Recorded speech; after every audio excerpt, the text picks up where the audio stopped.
Szanowni Państwo, witamy na kolejnym spotkaniu, w którym promujemy książki kaszubskojęzyczne o kulturze kaszubskiej, o Kaszubach generalnie. Tym razem to spotkanie będzie poświęcone, mówię tym razem i ponownie, dlatego że poznaję część osób i wiem, że niektórzy byli już na pierwszej naszej rozmowie o współczesnej literaturze kaszubskiej. A dzisiaj opowiemy sobie trochę o książkach z serii Wademekum Kaszubskie. Tych książek dotychczas wyszło 6, 7 jest właśnie tworzona, właściwie już została napisana, natomiast trwa jeszcze cykl wydawniczy. A rozmawiać o tej serii będę z współautorami, bądź ekspertami, bądź jedno i drugie, o niektórych pewnie można powiedzieć. Są to tutaj po mojej lewicy profesor Duszan Paździerski, który odpowiadał między innymi, czy jest współautorem książki o języku kaszubskim z cyklu Wademekum. Witam cię serdecznie, Duszan. Pan dr Tomasz Fopke, który jest współautorem książki o współczesnej kulturze kaszubskiej, Tareczasno-Kaszebsko kultura. Dzień dobry, witam panie Tomaszu. Łukasz Grzędzicki, który zajmował się Kaszubami w III RP i tam między innymi kwestie prawne, samorządowe, ale nie tylko, o tym sobie jeszcze powiemy. Witam serdecznie. I dr Grzegorz Szramkę, nasz ekspert od literatury kaszubskiej, z którym właśnie porozmawiamy trochę na temat zarówno tego tomu, jak i samej literatury kaszubskiej, bo każdy z tych tomów to jest właśnie takie kompendium, to jest próba, myślę, że udana, zebrania materiałów, w większości przynajmniej na dany temat i jest to pewnie coś, od czego każdy szanujący się badacz albo student na przykład etnofilologii pewnie zaczyna swoje poszukiwania do różnych materiałów. Pierwszym z tego cyklu była historia Kaszubów. O niej sobie być może znajdziemy jeszcze czas potem, żeby porozmawiać, a potem już po kolei był język kaszubski, jeśli się nie mylę. W tej kolejności mogę czasami się pogubić, proszę o sprostowanie. Profesor Duszan Paździerski właśnie zajmował się językiem kaszubskim. Gdybyś mógł, Duszan, najpierw powiedzieć, co dla ciebie i dla pani doktor Justyny Pomierskiej było największym problemem podczas powstawania tego właśnie tomu Wademekum. No i to jest też taki specyficzny tom, gdybyś mógł o tej specyfice powiedzieć trochę, bo jednak wy jesteście autorami, ale ciągle w tle jest jeszcze inna bardzo ważna postać dla języka kaszubskiego, profesor Jerzy Treder.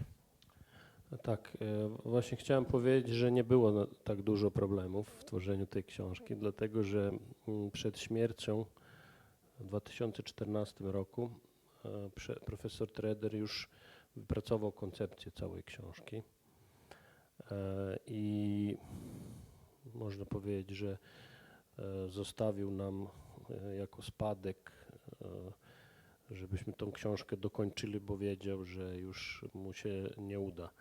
Bardzo dobrze, że wspomniałeś profesora, bo wydaje mi się, że trochę się może niewystarczająco mówi o nim i jego spuściźnie, która myślę, że jeszcze będzie badana, ale jeżeli chodzi o właśnie, jeżeli mówimy o języku kaszubskim, to na pewno zawsze, znaczy nigdy nie można ominąć dorobek profesora Tredera, który był bardzo różnorodny i bardzo taki głęboki i bogaty i dla nas wszystkich językoznawców stanowi do dziś źródłem podstawowej wiedzy o języku kaszubskim. Duszan, a czego dowie się czytelnik Wademekum pod tytułem właśnie Język kaszubski i kaszebski język? Czy to jest książka tylko dla językoznawców, bo wspomniałeś, że to dla was jest bardzo ważna sprawa. Kogo jakby mieliście na myśli tworząc tę publikację? No i właśnie, co tam znajdziemy, dlaczego warto tam w ogóle zaglądać? No, dla językoznawców to będzie takim, no właściwie takim wedemekum, tak, czyli takim podręcznikiem podstawowym. Podobnie jak książka profesora Tredera Język kaszubski, poradnik encyklopedyczny ma podobną funkcję. Ale wydaje mi się, że próbowaliśmy oddać właśnie z pomocą tego planu profesora Tredera Wszystko, co jest najważniejsze dla języka kaszubskiego. Tutaj są i historia piśmiennictwa jest przedstawiona i najważniejsze problemy językoznawcze i różnice, właściwie jakiś status języka kaszubskiego. Język kaszubski wśród języków słowiańskich jest opisany. I oczywiście niektóre najnowsze tendencje w badaniach i w zastosowaniu języka kaszubskiego w współczesnym życiu. Wydaje mi się, że nie chcę przeceniać tą książkę, ale wydaje mi się, że jednak język kaszubski jest wyjątkowo ważny dla samych Kaszubów, że to jest właściwie coś, na czym się opiera tożsamość kaszubska, więc do tego staraliśmy się, żeby przedstawić te wszystkie elementy, które są bardzo bogate, bardzo dużo badań też, właściwie język chyba był najbardziej badany ze wszystkich innych dziedzin i stanowi jakąś podstawę dla samego środowiska kaszubskiego i ja bym powiedział, nawet dla slawistów, którzy dopiero odkrywają język kaszubski. Wspomniałaś o tym, że język kaszubski był chyba tym najbardziej rzeczywiście badanym elementem kultury kaszubskiej, Kaszubów i chyba też jest najbardziej chroniony prawnie. Dzisiaj to pytanie do Łukasza Grzędzickiego, Kaszubi w III RP. Czy rzeczywiście tak jest, że właśnie to język jest chroniony przede wszystkim i czy nie jest tak, zaraz pytanie kolejne, jak niektórzy nam zarzucają, że może za bardzo się skupiamy na ochronie języka, a inne elementy, na przykład kultura, chroniona jest mniej. Jak to wygląda w praktyce? W praktyce wygląda to tak, że po 1989 roku Kaszubi przeszli emancypację. W okresie PRL-u, o którym na Kaszubach myśli się często raczej w takich szarych barwach, co nie do końca wydaje się też, jeśli chodzi na przykład o kwestię badań nad językiem, jest uprawnione. To w PRL-u Kaszubi byli obywatelami drugiej kategorii. Wszystkie procesy demokratyzacji, procesy wolnorynkowe, jakie miały miejsce w Polsce po 1989 roku, doprowadziły do tego, że Kaszubi poczuli się pełnoprawnymi obywatelami. I polski ustawodawca miał za zadanie wyjść naprzeciw oczekiwaniom społeczności kaszubskiej w wymiarze życia politycznego, w wymiarze życia gospodarczego. Kaszubi sobie zupełnie nieźle radzą. Niektórzy nawet uważają, że za dobrze, że odgrywali w życiu gospodarczym Polski ostatnich lat, albo politycznym nawet, odgrywali rolę niewspółmiernie większą do swojej liczebności. Natomiast sferą, która wymaga wsparcia, w której samo równouprawnienie Kaszubom nie wystarczy, tą sferą wymagającą wsparcia była na pewno kwestia ochrony języka. Bo mowa kaszubska wobec procesów globalizacyjnych, wobec tych przemian modernizacyjnych byłaby skazana na wymarcie. Jest kaszubski na liście języków zagrożonych. Całe działania społeczności kaszubskiej, tej zorganizowanej w Zrzeszeniu Kaszubsko-Pomorskim, zmierzały do tego, aby chronić w dużej mierze język kaszubski. I Państwo nawet nie zdajecie sobie sprawy z tego, że my jesteśmy świadkami, tutaj nawet ta strona stołu jest uczestnikami procesu, który w Europie nigdzie w innym miejscu nie ma miejsca. My wprowadzamy język kaszubski do szkolnictwa. Żadna inna społeczność w Europie współcześnie w ciągu ostatnich 50 lat tego nie robiła. My nie mamy żadnego doświadczenia w instytucjonalnej nauce języka czy w instytucjonalnym podtrzymywaniu przekazu językowego. Tutaj młodzież może powiedzieć, że Walijczycy, Fryzowie, przepraszam, Fryzowie w dwudziestoleciu międzywojennym zaczęli wprowadzać język fryzyjski do nauczania. Zaczęły się rozwijać instytucje fryzyjskie w innych społecznościach w Europie, w Gryzonii, czyli w Szwajcarii, gdzie jest język rytoromański. Oni mieli doświadczenia wcześniejsze z nauką swojego języka. My wszystko zaczęliśmy praktycznie w 1991 roku, kiedy parlament uchwalił ustawę o systemie oświaty, artykuł 13, do dzisiaj obowiązujący, który zobowiązał szkoły i placówki oświaty do podtrzymywania tożsamości narodowej, etnicznej i językowej. I od tego momentu zaczął się proces wprowadzania języka kaszubskiego do szkół. Proszę zwrócić uwagę, że Kaszubi nie mieli kadry pedagogicznej, bo żadna z uczelni w Polsce nie przygotowywała nauczycieli do nauki języka kaszubskiego. Nie mieliśmy podręczników, bo nikt wcześniej takich podręczników nie potrzebował. Nie mieliśmy programów nauczania, bo nikt wcześniej takich programów na dobrą sprawę nie pisał, nie testował, nie rejestrował, nie modyfikował. Natomiast Kaszubów czasami porównuje się do mniejszości narodowych i etnicznych w Polsce. I proszę zwrócić uwagę, że te mniejszości miały w PRL-u swój system oświaty, na przykład ukraiński, białoruski, litewski, ale one też mogły liczyć na wsparcie jakiegoś państwa, tego powiedzmy państwa, tego jakby Niemcy powiedzieli Vaterlandu. My natomiast byliśmy zdani tylko na siebie. I ten cały system powolutku, sukcesywnie budowaliśmy, doprowadzaliśmy jako społeczność kaszubska do tego, że ten język kaszubski w tą sferę publiczną wchodził. Kamieniem milowym na pewno jest rok 2005, czyli ustawowe uznanie kaszubszczyzny za język i dostała jako jedyny język status języka regionalnego. I to jest pewien kamień milowy, ale to już było dawno, to było 16 lat temu i te procesy ciągle trwają, postępują i musimy się z tym przedsięwzięciem, jakim jest zanikanie języka kaszubskiego, permanentnie mierzyć. To, że sobie poradzą Kaszubi w życiu gospodarczym, o to raczej jestem spokojny, chociaż przy tej inflacji to nawet nas po kieszeni dotyka. Ale tym, co musimy w tym świecie globalizacji, w tym świecie mediów elektronicznych, różnych algorytmów, to jest troska i nacisk na język. Bez wsparcia instytucji publicznych, bez publicznej polityki, cała społeczność sobie środkami społecznymi, pozarządowymi na pewno nie poradzi. I to jest taka 30 lat trwająca walka o to, żeby a. uznać kaszubski za język, b.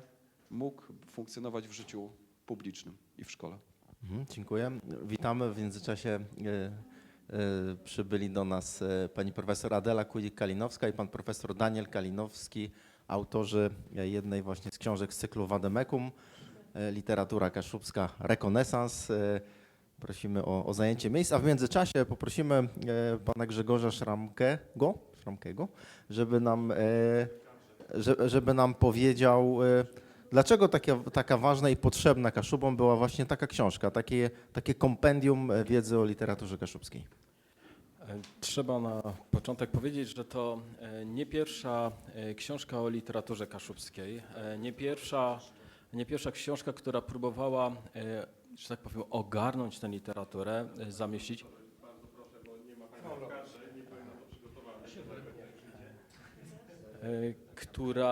Która miała omówić całą literaturę, bo na przykład mamy regionalizm kaszubski z 50 roku, który właśnie mniej więcej do tego czasu, do 45 roku omawiał literaturę. Później mamy na przykład historię literatury kaszubskiej Ferdynanda Neureitera, która została doprowadzona do lat 70., ale już od dłuższego czasu była wielka potrzeba, aby taka publikacja się ukazała, aby też ta najnowsza literatura, my mówiliśmy o tej najnowszej literaturze kaszubskiej, żeby ona też została ujęta w pewien taki syntetyczny sposób. I właśnie ta książka taką rolę spełnia, bo jest od początków literatury kaszubskiej, o tym, co mówiłem, o tych zabytkach piśmiennictwa kaszubskiego sięgającego XVI wieku, poprzez właśnie początki już takiej typowej literatury kaszubskiej, aż właśnie po te czasy najnowsze.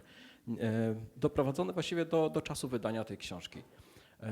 Świetne jest też to, że autorzy, tutaj obecnie ja za chwilę im oddam głos, bo po co ja mam się mądrować, jak tutaj są autorzy, tylko powiem, co mnie też tak urzekło.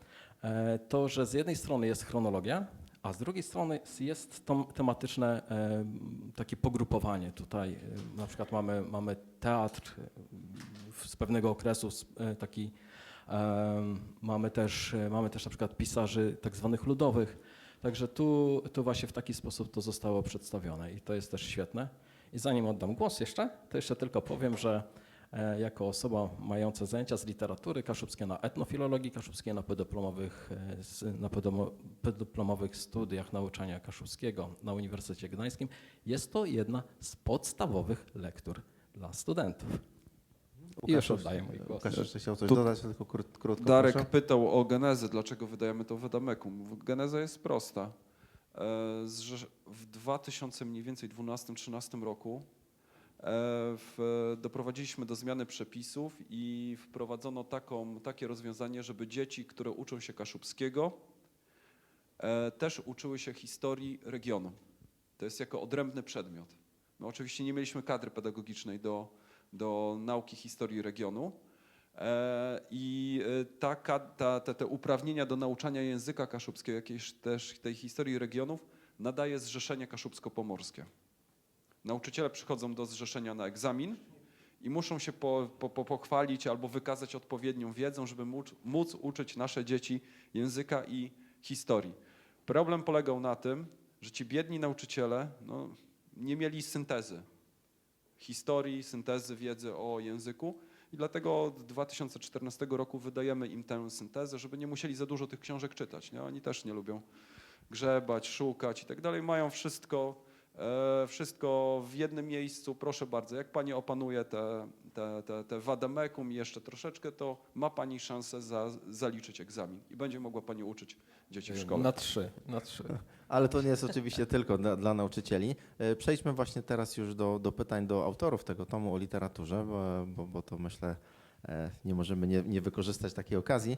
Pani profesor, chciałbym od pani rozpocząć i zapytać o taki największy problem podczas powstawania tego Wademekum. Ja tak sobie pomyślałem, zresztą myślałem już w trakcie prac, bo też tłumaczyłem, że właściwie ujęcie całej historii literatury kaszubskiej, tak jak Grzegorz mówił, do najnowszych czasów, to właściwie powinno być z 5 tomów takiego Wademekum. Się zastanawiałem, czy właśnie nie to będzie takim największym problemem, żeby to jakoś wybrać ten materiał i zdecydować się na to, co powinno się tam znaleźć. Czy rzeczywiście to był największy problem, czy było inaczej, czy może brakowało wam materiału, choć trudno mi w to uwierzyć? Dziękuję bardzo. Pytanie rzeczywiście problematyczne i w gruncie rzeczy trudne, panie Darku. Ale jeśli mam tutaj być szczera, a chcę być wraz ze współautorem Danielem Kalinowskim, ja mogę powiedzieć jako ta jedna część pisząca, że dla mnie osobiście problemem stało się jakby zawężenie, tak, materiału, ponieważ marzy nam się i myślę, że to marzenie kiedyś zrealizujemy, aby wydać 4-tomową historię literatury kaszubskiej. Pierwszy tom poświęcony byłby liryce, kolejny prozie, trzeci dramatowi, czwarty krytyce. A tutaj nagle mieliśmy podjąć się pracy nad Wademekum, nad syntetycznym ujęciem. Więc tak jak powiedziałam, a jestem naprawdę bardzo głęboko przekonana o tym, że materiału na 4-tomową historię literatury kaszubskiej absolutnie w literaturze kaszubskiej jest wystarczająco. Więc tym problemem, panie Dariuszu i szanowni państwo, było właśnie to jakby zacieśnienie tego materiału. To jest synteza, wybór, więc to jest też specjalny typ pracy naukowej i odbiorcy, aby miał całościowe widzenie literatury kaszubskiej. Wdzięczna jestem zwłaszcza autorowi za pierwszą część, pierwszy rozdział tego Wademekum, gdzie ukazuje całościowo, ale też kierunki rozwoju literatury kaszubskiej, a to pokazuje ją jednocześnie, podobnie jak na przykład w literaturze polskiej, że jest to złożona literatura, niejednorodna, która również rozwija się w określonym historycznym czasie, kulturowym, społecznym i też różnymi nurtami jakby rozdziela się i rozwija. Trzeba mieć także świadomość, że jest to twórczość instatu nascendi, a więc ja naprawdę z wielkim optymizmem patrzę na pokolenie młodych, czy też młodych, bo współcześnie piszących i nie mam poczucia, że literatura kaszubska przechodzi kryzys.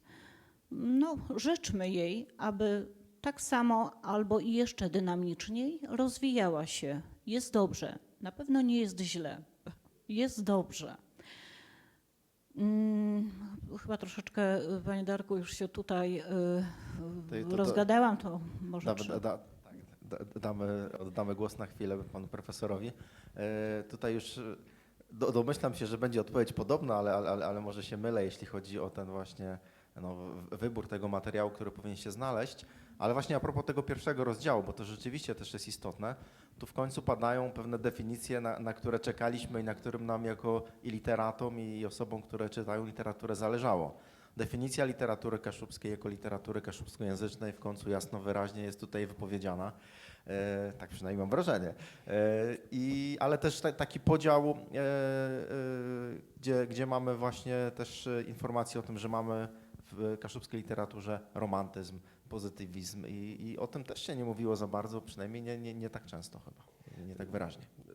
Podstawowe założenie jest takie, iż literatura kaszubska, jak każdego narodu w Europie, ma swój język i ma swoją literaturę i wreszcie żyjemy w przestrzeni, gdzie możemy śmiało, głośno o tym mówić. Nie ma czynników politycznych, które by nas blokowały, jak to drzewiej bywało. A więc bez kompleksów, po prostu bez kompleksów można pewne rzeczy nazwać. Istotnie chodziło też o to, aby na wzór tego, co robią we Francji, w Wielkiej Brytanii czy w Niemczech, czy też w mniejszych narodach, nie wiem, na Węgrzech, czy są historie literatur słowiańskich, mniejszych języków, aby właśnie taką całościową wizję zaproponować w stosunku do literatury kaszubskiej. Tak jak Grzegorz powiedział, rzeczywiście już byli przecież przed nami ci, którzy podejmowali się tego, ale zawsze był taki problem, że albo nadto było to polonocentryczne, albo było kaszubskie, ale z jakimiś blokadami wewnętrznymi czy zewnętrznymi. No w końcu też był głos z zewnątrz, czyli Austriaka. Też można powiedzieć, że z jednej strony dobrze, ale z drugiej strony niedobrze, no bo też na ile głęboka jego znajomość samej literatury kaszubskiej to była, na ile czerpał od innych. No więc teraz oto przecież ta praca też nie powstała znikąd, tylko była poprzedzona wieloma latami pewnej pracy, więc można było to uchwycić w całości. I to też nawet nie jest tak, że wyłącznie literatura polska miałaby być dla nas punktem odniesienia. To raczej inaczej, nawet się zrymowało. Chcieliśmy pokazać to właśnie raczej w perspektywie europejskiej, wcale nie polskiej. Bo oczywiście dla polskiego czytelnika, czy nawet i dla pomorskiego, kaszubskiego, to może, nawet nie może, kontekst literatury polskiej będzie najbliższy, ale my nie chcemy jakby w tę stronę tutaj prowadzić sprawę, tylko chcemy zauważyć pewną dynamikę, która była wszędzie. Więc jeżeli na przykład mówimy o najstarszych zabytkach literatury kaszubskiej, no to tyleż możemy ją odnosić do literatury polskiej, co możemy ją odnosić do literatury niemieckiej.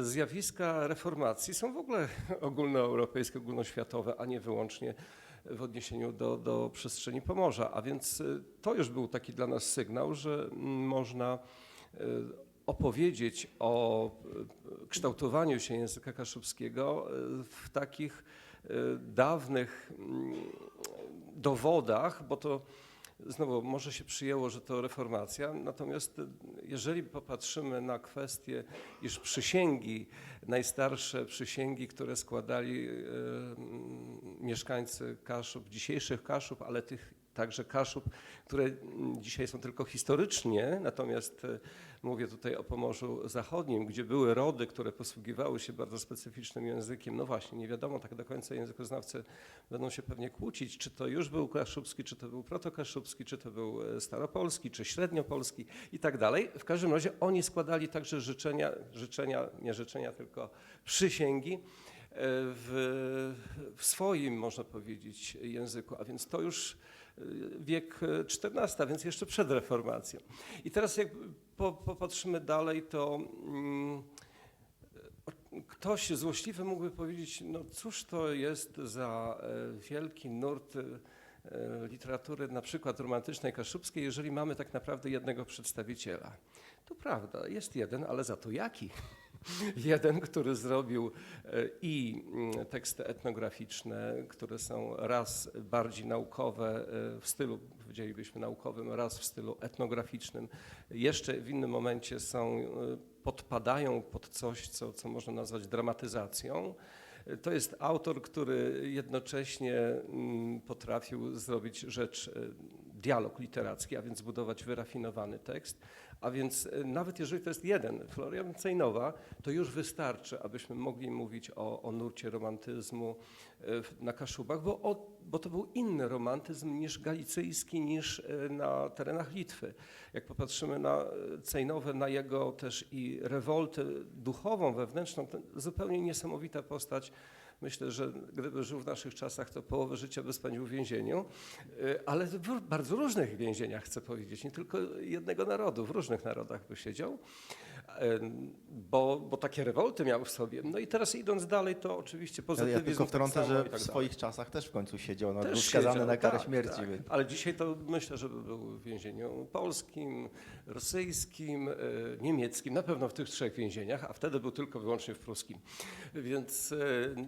W tamtych czasach to wystarczyło. Tak, to już wystarczyło. Chodzi mi tylko o to, że jeżeli też myślimy o pozytywizmie, no to też jakby jednak w takim duchu, że to nie jest wyłącznie znowu kontekst polski, tylko chcemy pokazać, że praca organiczna to była idea na przykład przecież wypracowana przez anglojęzycznych filozofów, a więc też niekoniecznie musimy wiązać ją z kulturą polską, a już w ogóle jak dochodzimy do przełomu wieków, no to była młoda Polska, ale były młode Niemcy, była młoda Skandynawia i są młode Kaszuby. A zatem bardzo dla mnie jest ważna kwestia takiego hasła, które nam przyświecało z Adelą, bez kompleksów. Dziękuję. Przejdźmy jeszcze do kolejnego z autorów. Pan Tomasz Fopka jeszcze nam się nie wypowiadał, a jest współautorem książki z Wademeką Współczesna kultura kaszubska. Tomku, właśnie jakie tutaj mieliście problemy, no bo znowu współczesna kultura kaszubska, o ile w wypadku literatury możemy mieć problem, żeby to zmieścić, to tutaj to już w ogóle się wydaje coś niemożliwego, bo przecież to jest od kultury bardzo popularnej, jakichś tam kabaretów, kryminałów, komiksów, po kulturę wysoką, operę, przecież jesteś twórcą sam libretta do jednej z oper, więc no, to jak tutaj to przebiegało, tym bardziej, że było 3 autorów, więc tu jeszcze musieli się dodatkowo się ścierać. Tutaj państwo kalinowscy również, ale to zakładam, że pewnie jakoś w rodzinie było łatwiej, powiedzmy. Natomiast właśnie jak to wyglądało w waszym wypadku i jak tutaj wyglądał ten wybór i co według ciebie jest ważniejszą wartością, jakie wnosi właśnie to Wademekum? Ja w ogóle jestem bardzo wdzięczny zrzeszeniu i wydawnictwu za to, że w takim gronie mogłem pracować i tam nie było ścierania się. Szef jest jeden, pan profesor Cezary Obrach-Prądzyński, również pani doktor Katarzyna Katarzyna Kulikowska, dyrektor Muzeum we Wdzydzach, Skansenu. To jest trudne pytanie, jak zawrzeć całą kulturę w jednej książce. Myślę, że to się udało, bo od tematu kultury materialnej właśnie, tej zawartej chociażby w skansenach, przez tą kulturę przetworzoną, kończąc na współczesnych artefaktach czy muzycznych, wspomnianym, muzyczno-literackim. czy na przykład na modzie kaszubskiej, wcale nie kończąc. I myślę, że umiejętnie jest to pokazane, bo też umiejętnie twórcy kaszubscy, tu nawiążę do tego, co pan profesor, pani profesor powiedzieliście, twórcy kaszubscy nie mają kompleksów. O ile jeszcze ci, którzy nie siedzą w kulturze, tak powiem kolokwialnie, no mogą mieć jakieś wątpliwości, wstydzą się powiedzieć coś po kaszubsku, no to ci, którzy tworzą kulturę, bo ci, którzy jeszcze zarządzają kulturą, zdarza się na przykład dyrektor biblioteki, który mówi, ja nie mówię na Kaszubach pracujący, ja nie mówię po kaszubsku, bo nie chcę kaleczyć tego pięknego języka. No obłuda, obłuda. Nie można tak mówić, zarządzając instytucją kultury na Kaszubach, że nie chce się kaleczyć pięknego języka, bo nie mówi się, bo się nie chce kaleczyć. Trzeba się nauczyć, po prostu. Czas najwyższy. Jeżeli ktoś nie zna kaszubszczyzny, to na Kaszubach nie powinien pracować. Mówię o kulturze, o zarządzaniu kulturą. Twórcy kultury kaszubscy w ogóle nie mają żadnej uzdy, żadnego kagańca, żadnej larwy, czyli maski. To ciekawie brzmi w tych czasach, prawda? Nie ma kompleksów, żadnych kompleksów. Mamy przecież stringi z haftem, prawda? Tak daleko jak wyobraźnia pozwala, tak twórcy kaszubscy czerpią. Tak daleko haft dociera. I tak chyba powinno być. Twórca kultury nie powinien mieć żadnych okowów. O tym, że nie powinniśmy mieć kompleksów, świadczy między innymi takie kalendarium różnych wydarzeń kulturalnych, które, jeśli dobrze pamiętam, a chyba tak jest również w tym Jest. tomie. I też pamiętam, że pierwsza propozycja to chyba była właśnie od pana profesora Cezarego Brach-Prądzyńskiego. To jeszcze była taka już rozbudowana, ale jeszcze skromna i potem był czas, kiedy różne osoby mogły dopisywać jakieś wydarzenia. No tutaj na początku pan profesor też pisał, że bez kompleksów piszcie, co wam się wydaje, ale potem jednak tą uzdę musiał narzucić, bo by trzeba było na same kalendarium kolejny tom przygotować. Ale to właśnie, przepraszam Darku, to kalendarium właśnie, ilość imprez świadczy o tym, bo podczas imprez pokazujemy różne dziedziny kultury, prawda? Bo jest i koło gospodyń wiejskich i wystąpi jakiś zespół rockowy, mniej rockowy, popowy, disco polo też mamy kaszubskie, czy kasze disco, 2 zespoły są na przykład. Samych imprez cyklicznych na Kaszubach, czyli takich, które co roku albo co 2 lata się odbywają, muzycznych, muzyczno-literackich, literackich, teatralnych, naliczyłem i to było w Pomeranii ponad 50. Ponad 50 imprez, takich tylko tych cyklicznych, bo tych incydentalnych nie wspomniałem. To też świadczy o tym, jak bogata jest to kultura. Prawda, tutaj ze swojego doświadczenia dodam, że czasami osoby, które kiedyś pracowały w Pomeranii, gdzieś tam w latach 80. mi zwracają uwagę, że był jakiś festyn i tam było stoisko kaszubskie, a my o tym nie piszemy. A ja mówię, no zdaję sobie sprawę, że w 80. latach to było wydarzenie, natomiast dzisiaj no, właściwie jest każdy weekend z 40 takich imprez, gdzie jest stoisko z książkami kaszubskimi, po prostu no nie da się o wszystkim, trzeba wybierać. Duszan, chciałem wykorzystać też twoją znajomość sytuacji w Serbii, nie tylko jesteś slawistą. Czy taka seria jak Wademekum według ciebie to jest coś szczególnego, co nie występuje gdzieś na co dzień właśnie w tego typu kulturach jak kaszubska, czy jest to coś po prostu normalnego, co już dawno powinno powstać? No, z tych krajów, które ja znam, to nie spotkałem się z taką serią, chociaż są inne ciekawe pomysły oczywiście, jak zawsze. Myślę, że to jest dobry pomysł i myślę, że w pewnym sensie, tak jak nie do końca wiedzieliśmy, jakie są granice języka kaszubskiego, nie do końca zawsze wiemy, jakie są granice Kaszub, to tutaj próbowaliśmy w pewnym sensie w granicach tych 2 okładek określić pewne zjawiska dotyczące Kaszubów. Mi się to kojarzy z tą, może tak jakieś tam daleka, jakieś skojarzenie z tą serią, co w Wrocławiu wychodzi, a to Polska właśnie, czy coś w tym stylu. To są takie monograficzne tematy, które są opracowywane. Ale dla Kaszubów to jest coś więcej i dla osób, które się tym zajmują, bo to jest w pewnym sensie i pewien rodzaj encyklopedii tematycznej, także leksykonu, tylko że takiego bardziej linearnego, nie z hasłami.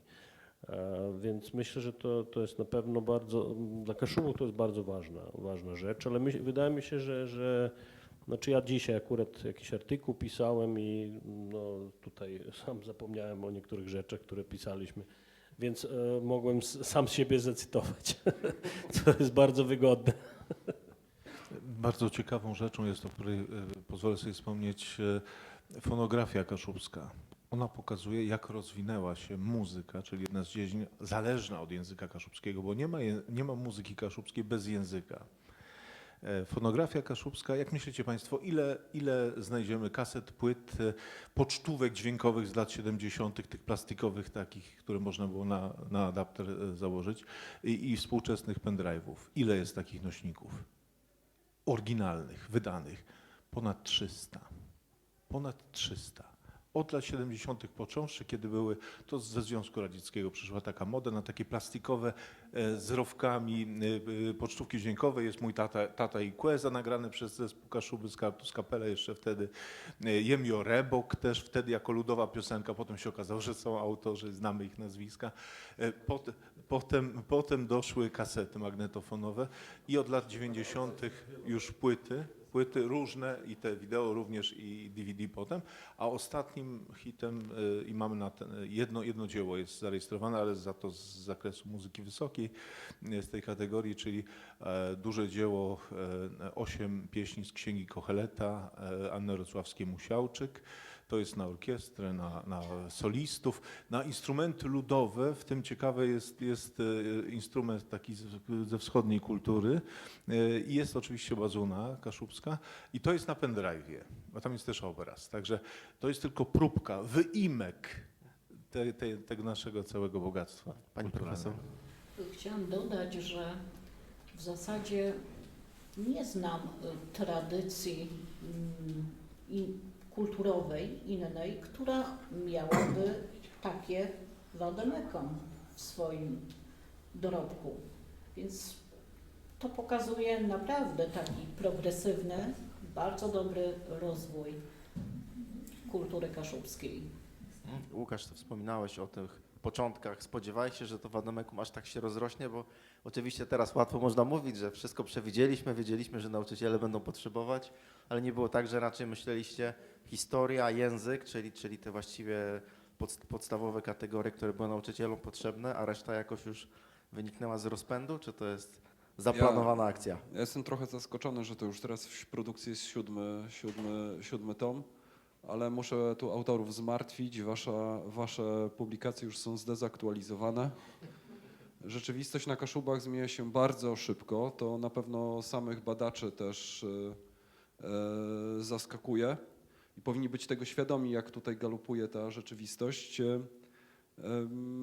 Tutaj mówiono o PRL-u, mówiono o tym, o latach 90., ale proszę Państwa, zdajmy sobie sprawę z tego, że w tym roku maturę będą zdawały dzieciaki na Kaszubach, które urodziły się po przystąpieniu Polski do Unii Europejskiej. Tak? Jesteśmy w takim momencie, a Kaszubi, no, tak się składa, że są społecznością niezwykle płodną. Nie tylko chodzi o książki, ale dobrze się rozmnażają, jak na polskie warunki bardzo, bardzo dobrze. Jesteśmy społecznością młodą, a przez to, jak są młodzi, to permanentnie jest ferment, mają aspiracje, chcą czegoś nowego. Więc myślę, że autorzy jeszcze mają dużo do zrobienia, żeby teraz, jak to się mówi współcześnie, zupdate'ować te swoje publikacje i po 10 latach wrócić do tematu i dodać kolejny rozdział do każdego z wademekum. A to rzeczywiście jest pewien problem, ponieważ tak od strony właśnie dobrze wykonanej roboty naukowej, to niegdyś było takie przekonanie, że można pisać o rzeczywistości, jeżeli minęło jedno pokolenie przynajmniej. Czyli powinniśmy się zatrzymywać 20 lat przed na przykład datą dzisiejszą i dopiero wtedy tam to, co w przeszłości opisywać. No i jak można to zrobić? Tutaj przy na przykład historii literatury kaszubskiej daliśmy sobie zadanie, że też no jednak no może nie do roku wydania nie dociągniemy, tylko tam kilka lat wcześniej. Tak samo teraz jak powstaje ten tom o dramaturgii, przepraszam, nie o dramaturgii, tylko właśnie o teatrze, to no, taka wyszła sprawa, że no, może dla okrągłej rocznicy, bo skoro pierwsze wystąpienie w 1919, to zakończymy na 2019. W związku z tym część autorów, czy tam działaczy teatralnych będzie rozczarowanych, bo nie będzie czegoś z tego roku, czy tam z przeszłego. Ale to może to jest też z drugiej strony potrzebne, aby pewne emocje, które towarzyszą przy premierze, czy przy wydaniu pierwszym, nie wiem, tomiku, czy dużego tomu prozy, żeby to opadło, aby mieć też jednak dystans do oceny, bo bardzo łatwo jest też wszystko, że tak powiem, odnotować, natomiast weryfikuje czas, właśnie takie 5 lat, czy może troszeczkę więcej i pokazuje, czy dana książka była ważna, czy nie, czy kogoś zainteresowała, czy tylko samego autora, czy autorkę. Chciałbym jeszcze na zakończenie, bo już dostaję sygnały, że czas mija, zapytać o jakby taką formę graficzną, o ilustrację, bo mówimy oczywiście cały czas o treści, natomiast myślę, że wielkim bogactwem każdej z tych publikacji są jakieś właśnie mapy, wykresy, zdjęcia, jakieś naprawdę czasami unikatowe i tego typu sprawy, skany właśnie gdzieś pozbierane w różnych instytucjach. Jak to tutaj wyglądało? Tutaj nie wiem, kogo wyznaczyć, może ktoś, kto chce nam powiedzieć, jak wygląda ten dobór zdjęć, jak to w praktyce wyglądało, jestem ciekaw podczas pracy nad Wademeką. Czy to sami autorzy nad tym pracują i coś proponują, czy jak to wygląda? Ja mogę powiedzieć ze swojego doświadczenia, autorzy mają prawo zaproponować i potem z tego mnóstwa, z tego zbioru różnych skanów, zdjęć, ta nieoceniona Ania Dunst wybiera z redaktorem tomu. Korzystając z okazji, mam pytanie do pana prowadzącego. Bo to może być ciekawe dla słuchaczy. Bo Darek, ty tłumaczyłeś, teksty powstawały generalnie, te 100 stron powstawało po polsku.